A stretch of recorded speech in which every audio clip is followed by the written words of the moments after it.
Emocion, nostalgji, kujtime dhe mbresa të pashlyeshme, solli takimi mes ish maturantëve të gjimnazit Themistokli Gërmenji pas gjysmë shekulli. Kudo që të vejmë, me mall kujtojmë këtë rini dhe këto vite të bukura. Ky 50 vjetori maturës 1975 përkon edhe me 60 vjetorin e krijimit të gjimnazit Themistokli Gërmenji, që zgjoi tek ish maturantët kujtime të bukura, rikthimi në bankat e shkollës dhe ndryshimet e gjetura pas kaq shumë vitesh. Që kur ka qenë shkolla 24 maj, që ju se keni arritur fare, mbi atë shkollë është ndërtuar kjo shkollë dhe unë kam qenë në fillimet këtu, domethënë një pjesë të fillores, të mesme po, dhe e njoh mirë dhe është kur e shikoj dhe tani në televizor se kur mund ta shoh, më duket një nga shkollat më të bukura që ka Shqipëria.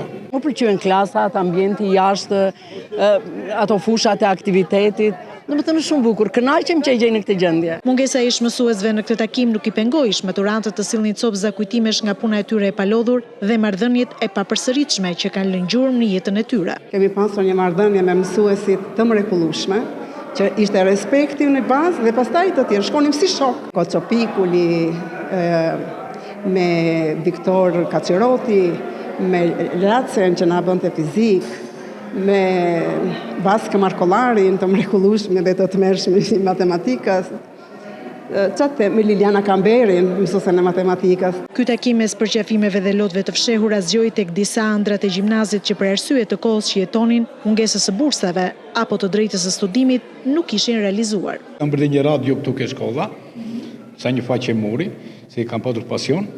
Megjithatë me tërë këto që kisha këtu, përfundova në shkollën e lartë të Ministrisë së Brendshme dhe në 40 vjet në organet e policisë. Kështu që asnjëherë ëndrat e shkollës së mesme nuk dalin në jetë. Ish maturantët e vitit 1975 u larguan nga gjimnazi e tyre duke marrë me vete sërish të mbresat e një kohe të shkuar, me shpresën dhe dëshirën e rikthimit në një tjetër përvjetor.